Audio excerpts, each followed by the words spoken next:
All right, so it's now my turn to. I Yes, sir. specifically attack this from the angle of if I was made Supreme Overlord of the United States for a day, and I had an 8-hour shift to get this done. Things done I wanted done in the country. So, number one, at the beginning of my morning, I have some breakfast, and then I go on a trust busting spree. Um, Too many corporations accountable to profit only own too much of the have the too much of an ability to influence policy and infringe on people's constitutionally protected rights. I'm not okay with, well, it's just a private company, bro. It can do what it wants. No, I'm sorry. We have some pretty well endowed principles here that we'd like to stick to. In order to do that, I'm going to break up some big companies, specifically like a Google and Apple.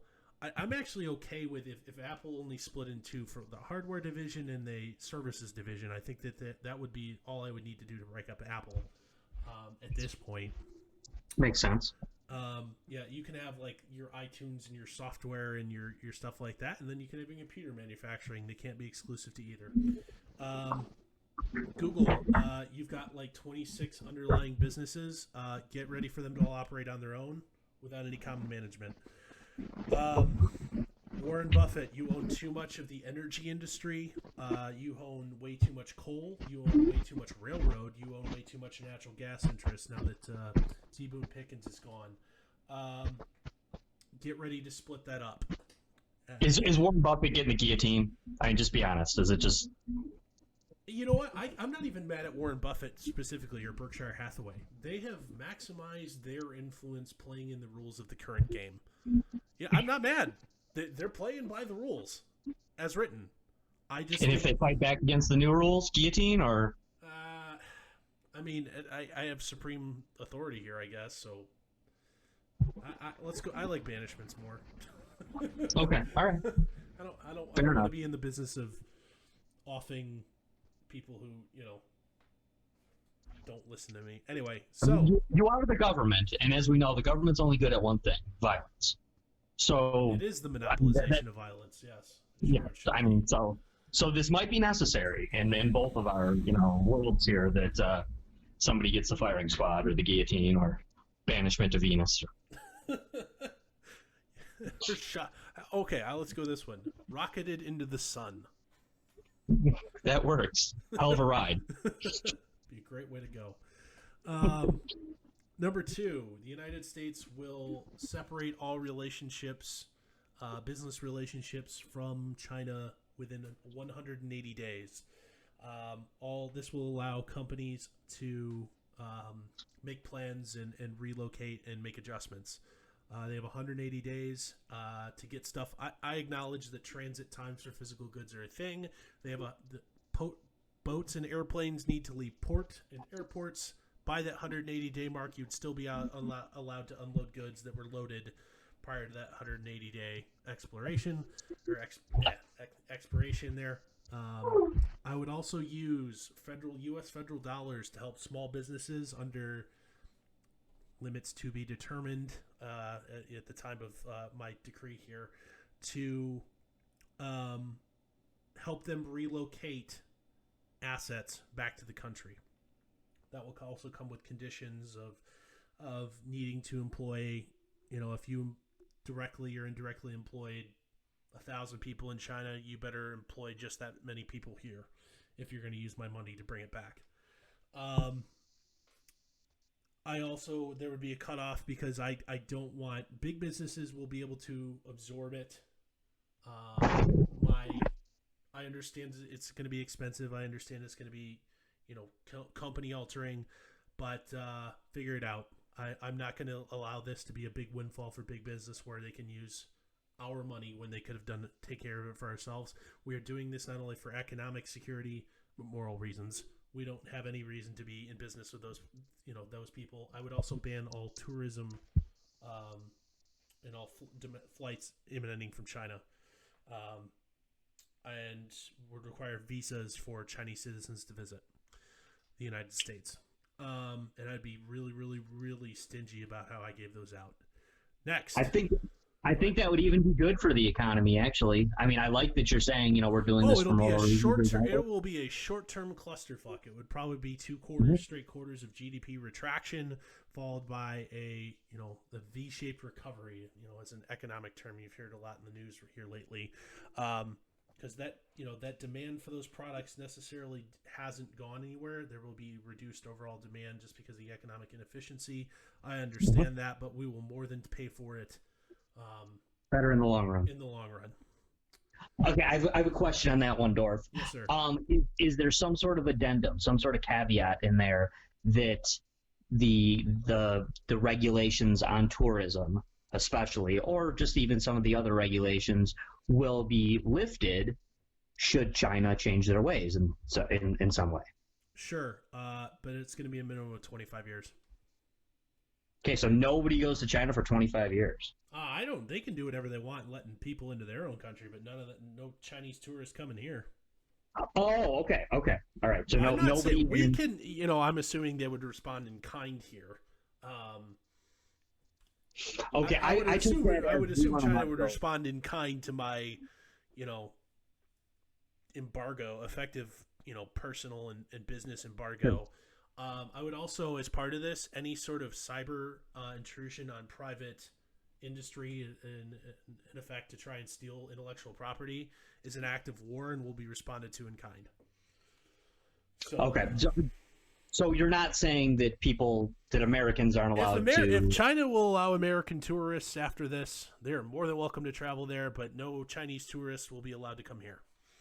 Okay, Um, then you're not bringing anything back. Nope, I am not. You specifically see in the news, if you pay attention here now, the IP theft that's been taking place through the university system, through what is known as Confucius Institutes. Um, that's an act of fucking war. I am furious over that. Now knowing that has been going on for all these years, it's not just trying to hack companies from afar. You're doing it in our own backyard, and that is in my mind, an act of war and should be treated as such.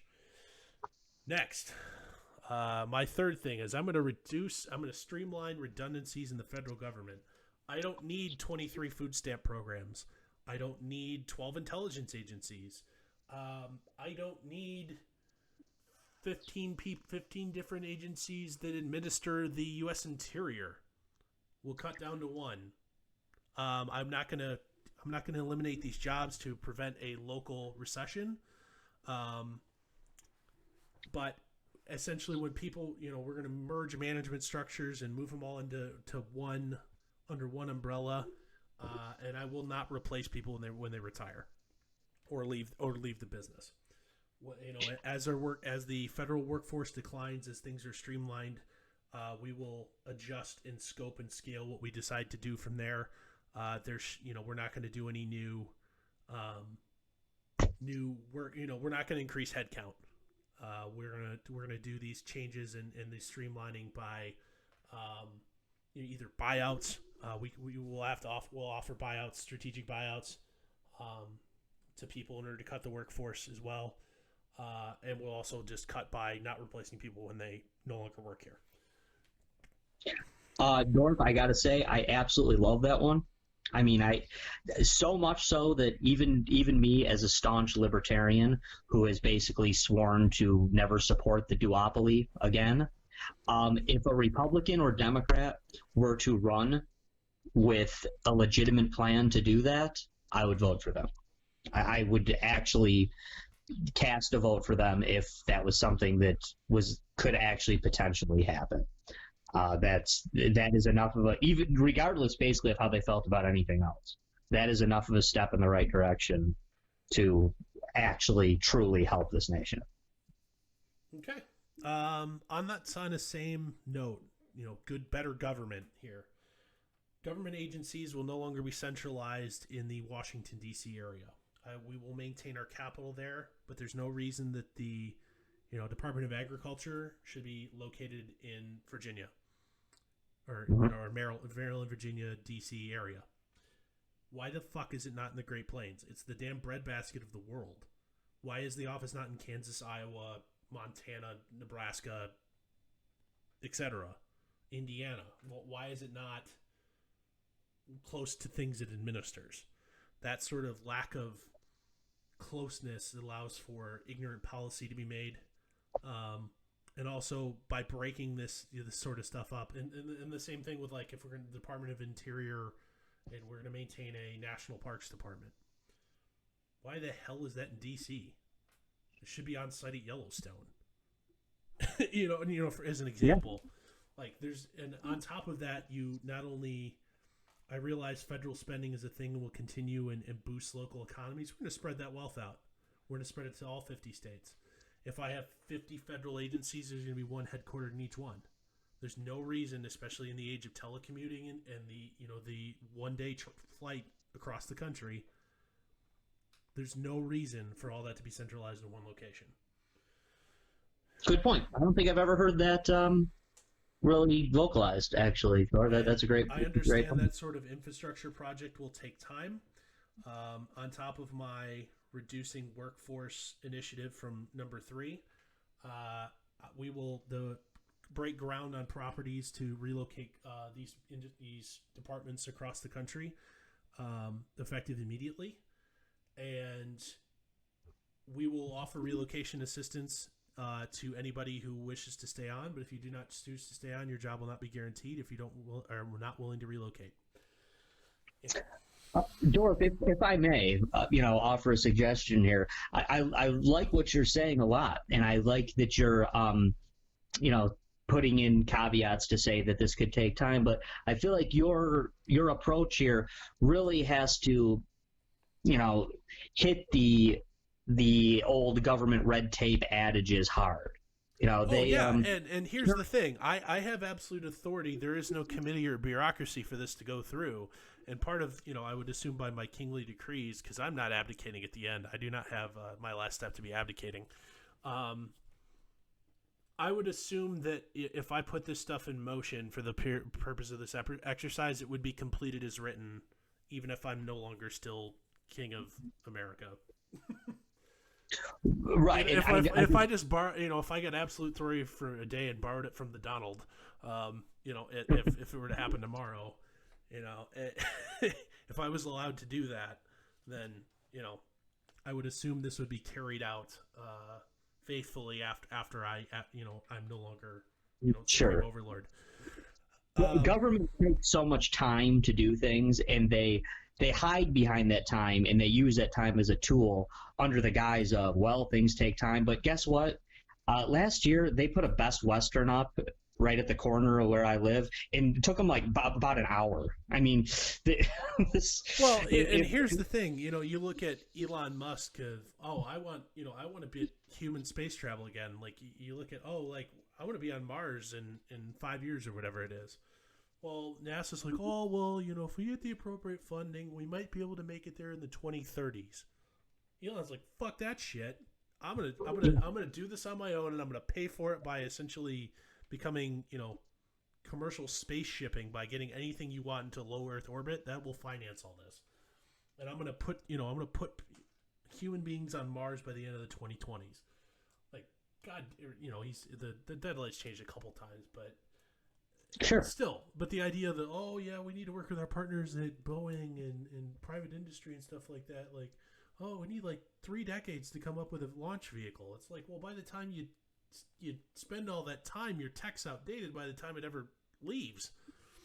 And if something that needs to be precisely balanced and weighted is a space vehicle, where any sort of deviation of center of gravity is deadly. You do need to be careful. It's not like a car where, we're going to bolt a different spoiler on it the 12th hour, and it might change the aerodynamic profile a little bit, but at the same time, it's not going to make the thing blow up. Sure. At the same time, the idea that it's a slow, and I understand the purpose of the way that laws are written, the constitutional process is to be slow and deliberate and to avoid knee-jerk reactions, but I'm dictator, so I don't care. Right. Next. Yeah, you have executive, legislative, and judicial power here for a day, so make it. Yep. Next, take advantage of it. We're going to adjust the judicial system here. Lifetime judicial appointments are over. I'm okay with 10, 15, 20-year terms, But the RBG scenario where she's literally, mummifying herself on the bench, can't keep her head up, has like 7 times cancer, like for the 7th time. I don't know if that's the exact count, but it's multiple time cancer. I'm sorry. She should not be able to hold the Supreme Court hostage because she doesn't want to give it up.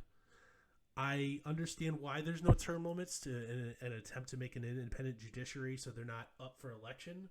But any sort of federal judgeship can have a term limit. Yeah, 10, 15, 20 years. But when it's over, you don't get to do it again. There is no re-election. This is your one-time shot at this, federal post. I'm willing to say that we can hire out of the federal judiciary to the Supreme Court, but if you don't get elevated or promoted to the Supreme Court, your time in the federal judiciary is over. You get one term and that's it. And yeah, it'll be 15, 20 years. Sure. I'm okay with that. But the whole lifetime appointment, the thing is ridiculous. I'm not even against like having somebody of RBG's, judicial preferences on the court, but the idea that somebody who's 85 years old and can't keep their head up is one of the arguably 10 most powerful people in the country is ridiculous. I don't know if I like that one, Dorf. I mean, I know it's your call, but I don't know if I like that one. Talk me out of it. I almost feel like you're better off saying, no, it has to be a lifetime appointment. Lifetime means lifetime. There's absolutely no stepping down from this position. And we expect you to do your 8-hour day. If you don't, your vote just doesn't count. If you're not there for the votes, we expect you to get this done. If you're not there, then get out of here. Then you're still here. The spot's here, but we're operating with 10 now. That's just kind of the way I've always looked at that. But your way it's interesting. The idea before was that they had this lifetime appointment, so they just could never do anything else. They had to be committed to it. Well, I thought the way I've always read the lifetime appointment is an attempt to make it non-political. If you don't ever have to run for re-election, then you are less likely to bend to political whims, and you're more likely to interpret things as written. Mm-hmm. Not to what is popular. Sure. I mean, that ship sailed a while ago, but yeah, it has, unfortunately.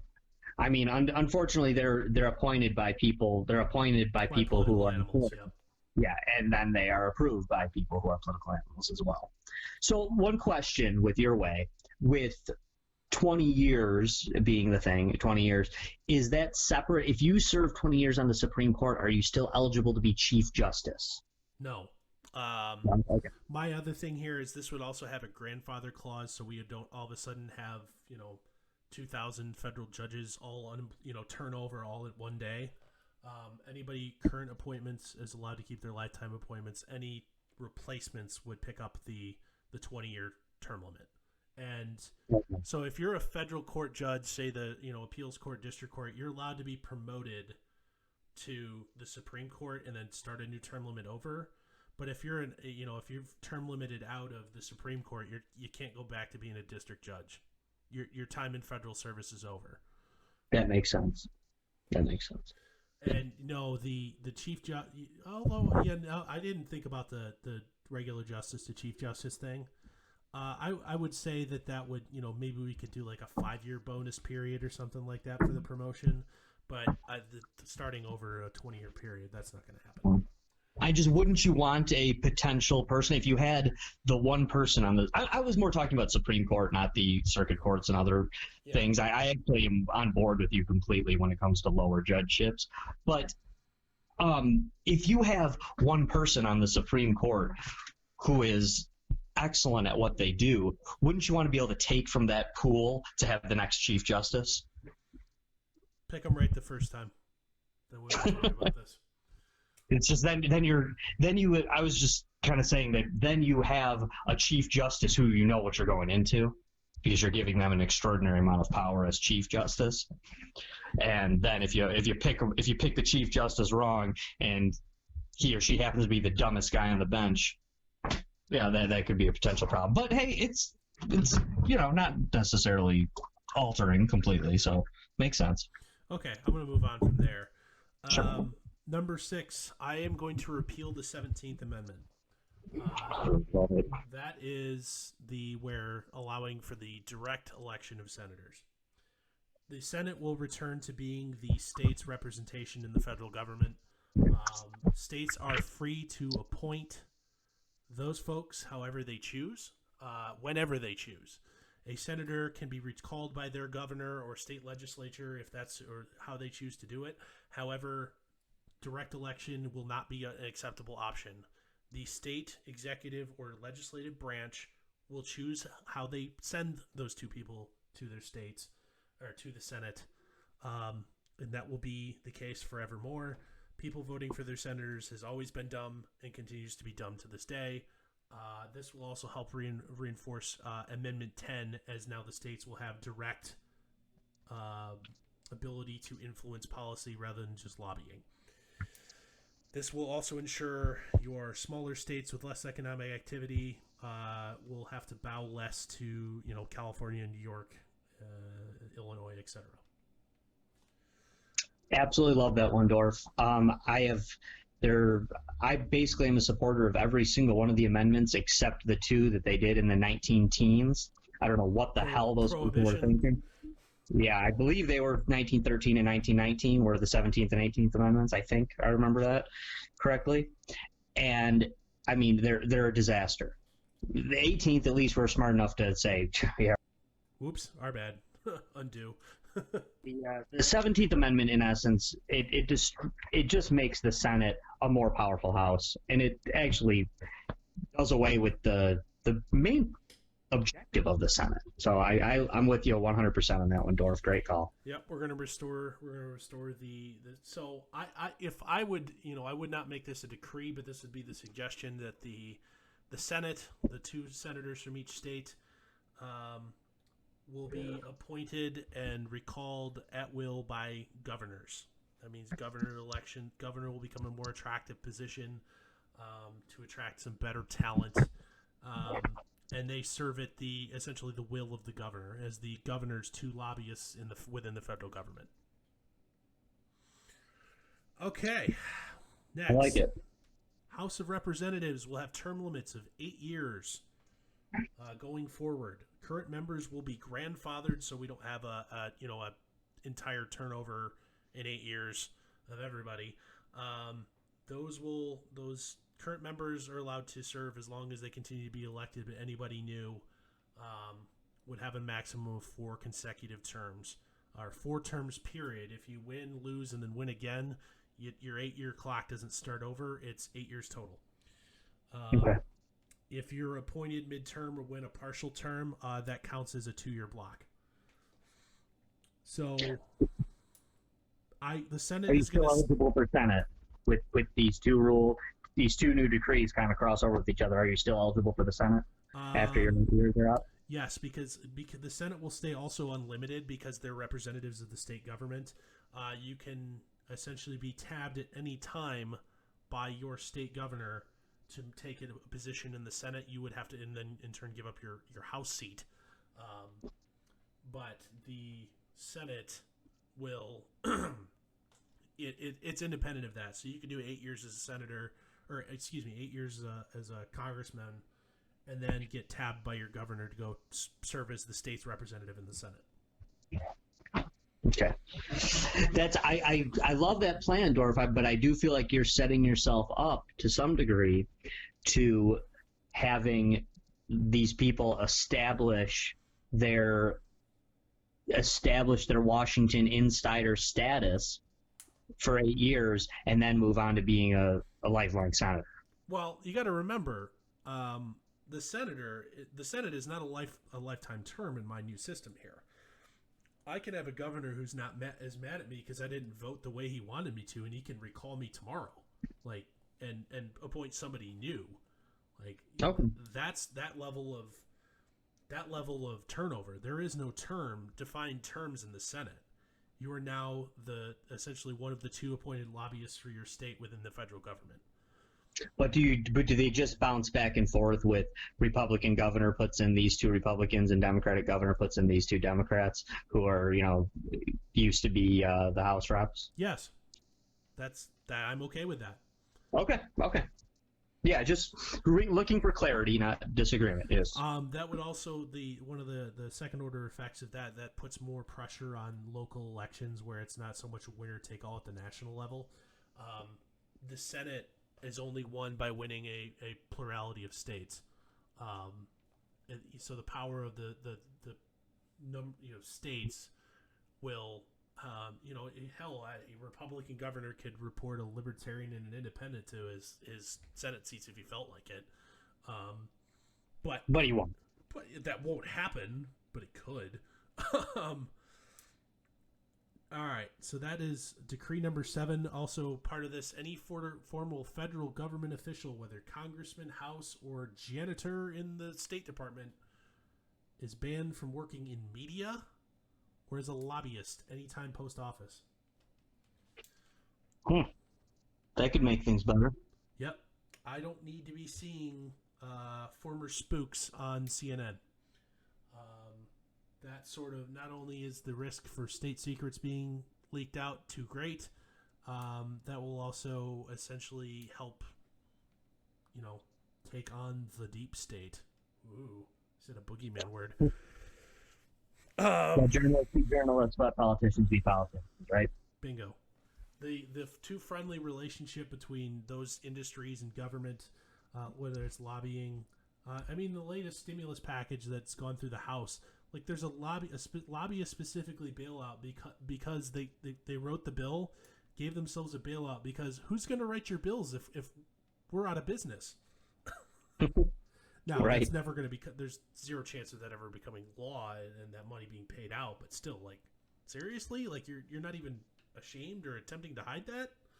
Like, goddamn, that's screwy. Anywho, number 8. This is going to be a tax system overhaul / national service program. Okay. I will institute a national service program. As long as by the age of 24 you get started in a 2-year national service, whether that be military, a Peace Corps, you can go work on an infrastructure project, or other roles to be determined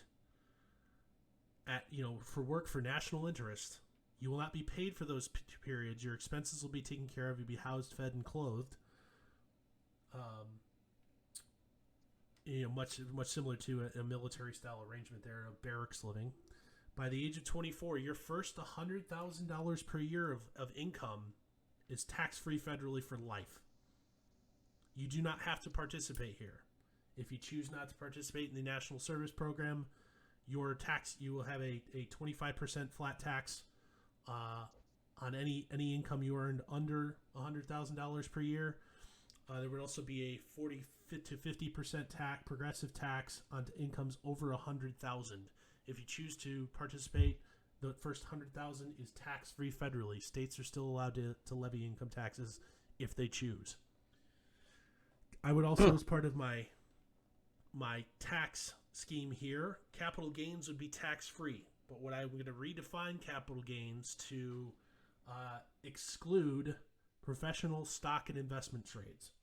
If that is your majority source of income, so you're a day trader or a hedge fund manager or et cetera, that would be taxed as normal income. Profits on those would be taxed as normal income. They would not be taxed at the lower capital gain rate. So, but if I retire and sell my business to my kid, or pass it along, but at the same time that business is an asset, it has value, that transaction would be taxed. Under the current system, it would no longer be defined that way. So that transaction, that handoff, would be tax free. And if I sell my primary residence and make a profit on it, I'm not expecting anybody to pay taxes on that under my new system. That profit is yours to keep. Very Robert Heinlein of you, with just a sprinkle of Gene Roddenberry. Yeah, at the same time, if you don't, if you choose not to participate, not to pitch in your labor um, for national service for those 2 years, you're more than welcome to. It's just, people have essentially paid their first 25% of their 25% tax on their first 100K a year in that service period. They got it out of the way. During the service period, that doesn't ban you from making other income during that service period. However, it'll essentially be your full-time job. It's not going to be like a weekend or side gig. It will be your full-time job, but if you do other things that generate income, you're more than welcome to keep it. But it will be taxed at the 25% because you have not completed your service.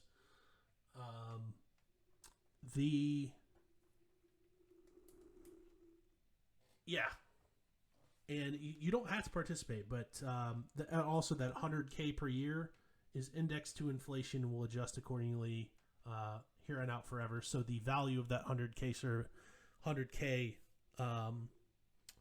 what it's worth, the value of that national service stays consistent throughout the ages. That's exactly what I was about to ask. That's at what point. So you have thought about that. That's good to know. Yeah, because I mean, from 75 years from now, 100,000 might be be $10. Right? Well, I mean, you look at the value of Social Security when it first kicked off. We haven't really adjusted the Social Security dollars since like the 70s, if I remember correctly. $12,000 a year in 1970. That was that wasn't poverty. That was a middle class living afforded to retirees and disabled folks. Assuming I understand why we haven't done that because of runaway costs, et cetera, et cetera. But at the same time, this isn't an expense. This is a tax rate. Or a tax credit effectively. So it's not money it's money that we just don't get. It's not money that we have to spend. So, and we would have to, of course, adjust incomes, accordingly, or national spending accordingly to afford this. But at the same time, if you look at effective tax rates of folks who make less than $100,000 a year, it's not that much. And especially if you get 2 years of their labor in exchange for that, it'll come out pretty revenue neutral. And just without running any numbers, it'll come out pretty revenue neutral here. Just spitballing it. Very interesting. Dorf, I'm not saying that I love there's your approach is it's statism heavy for me. I'm not gonna lie. Well, but at the same time, unapologetically, I know you who's pro nation state. I understand that you are, but with honestly, if somebody, I would vote for you. I would actually vote for you. If being stuck in this system, since now in this scenario, I'm not king for the day, and I don't get to fix everything. Being stuck in the system, I would vote for you. I would. I haven't taken my power by the vote. I've taken it by divine right here, and my term is 1 day. So, sure. But if you did, I would write a good philosophical news piece the day after, or go on a podcast the day after, and say, "I really like this guy. Maybe we should let him have one of these days a year." Yeah, or say, if we're gonna insist on keeping this system afterwards, then Dorf for president, anybody? Okay. Yeah. Hey, I like this, Dorf.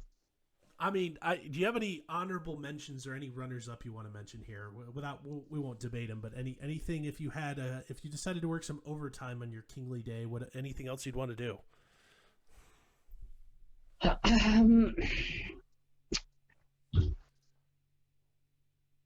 No, not really. I can't think of anything, off the top of my head. I mean, sure, some things I didn't go into tweaking every, one of the decrees, but maybe just setting up my basically my in the background shadow system of keeping the liberty, So I realize that somebody will inevitably try to take it away. And so I do fully acknowledge that there would have to be some sort of, little protective force. Okay. Jedi Order, if you will. So my honorable mentions here would be if I was king of the United States for a day, I would kick off an audit of the Fed. And another one that I'd want to do is make it essentially encoded in law. If you see here the phrase all the time that if the product is free, you are the product. Essentially, free products exist because companies who provide them data mine the shit out of you. In very rare cases, other times that you see like free and open source software is just kindness of people's hearts. They're making a tool for themselves that they choose to share with other people. That's fine. But if it's free and you are the product, that will need to come with some monetary compensation. If they're going to data mine the shit out of you and turn around and sell that data, you get a percentage of that, whatever the sales price is, for the percentage of what your data is. So they, obviously I would say it would be a 50-50 trust where collating company keeps 50% and the other, whoever they've data mined must be compensated in form of cash. Not like add-ons or freebies or anything like that, in form of cold hard currency for their proportion of, if you are the data sold is, for example, 1,000 data points and you make up 3 of them, you get, 1/3% of that 50%. So you know what? I do have one thing I will throw in that goes more along the lines of your interpretation of this question. Sure. That is, if we are going to have political parties that are, in essence, part of the government, they are supported by the government, I would say that there's a box on your taxes that you can fund their campaigning. Right, exactly. They are fully a part of our government, whether people want to admit it or not. So I would say that if people insist on having that, if government insists on having that the debates, which are a huge part of our election process now, because of a free media and because of the way we have adapted socially to the elective process, I would say that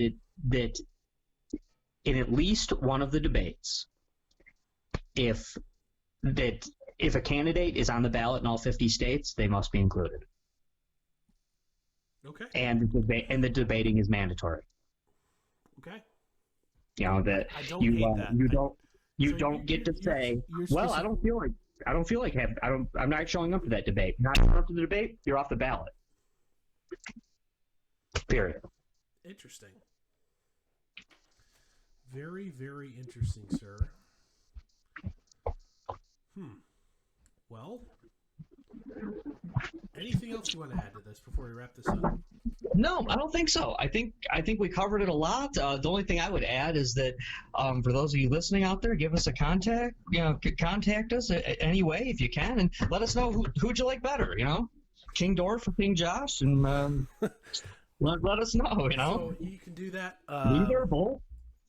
Let's say do that on Twitter. We do have a Twitter account. Here it is. If Sure. you're watching this in video form anywhere, it's in the background. It's at Empire_in_Exile_. And you can, we're gonna be posting this a variety of places. The first 2 places this episode will go will be both our YouTube channel and our Podbean distribution service. With now that I have content, I've got a list of like 15 other places it's gonna be. That I haven't created those accounts yet because they require content first. So all that will be available, and hopefully a website to come here too. Didn't want to start that until we had some content either. So with that being said, I think that is going to wrap this episode up. Trying to put some outro music here that's not loading. Anyway, thanks for joining us here on this first episode. We aim to publish here every Tuesday is the plan so far. So same time, same place, wherever you found us this time.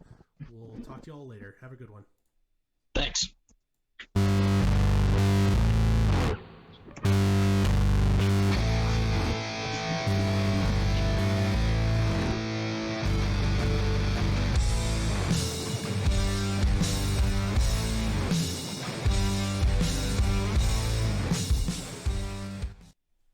This has been a clip from the full episode of the Empire in Exile podcast. If you like what you heard, you can check us out wherever you find your podcasts or follow us on Twitter at Empire_in_exile.